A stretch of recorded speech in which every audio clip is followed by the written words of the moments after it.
தம்பி பால் அவர்கள் குறிப்பிட்டது போல பெரும்பாலும் ஆசிரியர் பெருமக்கள் எல்லாம் இந்த போராட்டத்திலே பங்கேற்றிருக்கிறீர்கள். எங்களுக்கு பாடம் புகட்டிய ஆசிரியர் பெருமக்களுக்கே படித்த பிள்ளைகள் நாங்கள் பாடம் புகட்ட வேண்டிய நிலைமை வந்திருப்பதை நினைத்தால் வருத்தமாகத்தான் இருக்கிறது. ஒரு அடிப்படையை என் அன்பு சொந்தங்கள் சிந்திக்கணும். அரசு பணி என்பதை பாதுகாப்பு என்று நாம் கருதுகிறோம். அரசு பணியாளர்கள் இவ்வளவு பேர், 20 அம்சம் என்பது 20 துறை சார்ந்த பெருமக்கள் சூழல் இருந்தால் அடித்தட்டு மக்களின் நிலைமை என்னவாக இருக்கும் என்பதை சிந்தித்து பார்க்கணும்.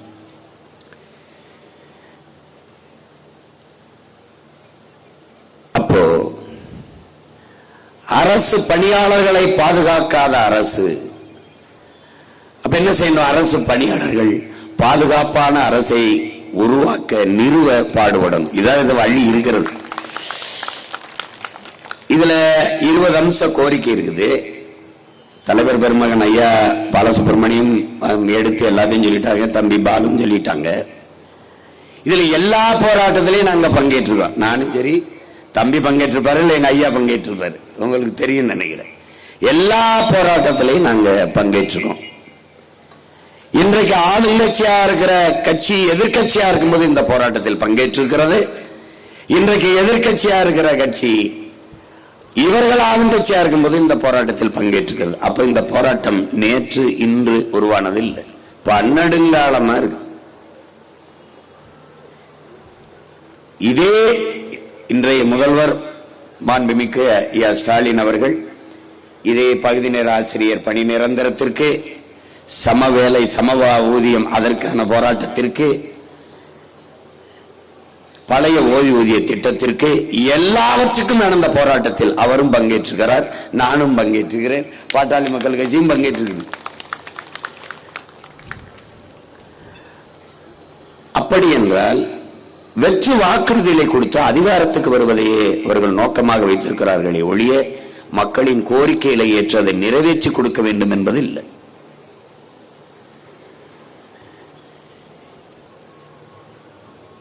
புரட்சியாளர் அம்பேத்கருடைய திருவுருவச் சிலையை எங்களுக்கு நினைவாக பரிசாக கொடுத்தார்கள். இழந்துவிட்ட உரிமைகளை பிச்சை கேட்டு பெற முடியாது, போராடித்தான் பெற்றாக வேண்டும் என்று கற்பித்தது. எவ்வளவு அனுபவபூர்வமான படிப்பறிவு இல்லை, அது பட்டறிவு என்பதை அறிவார்ந்த என் இன சொந்தங்கள் புரிந்து கொள்ளும். போர்க்குணமிற்ற உயிரினங்கள் உலகில் பரிதாபகரமானவை.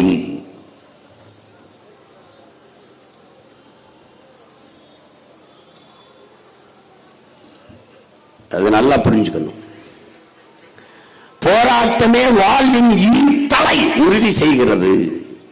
போராடும் போதுதான் மனிதனே பிறக்கிறான் என்கிறான் மார்க்சியம் கருத்து.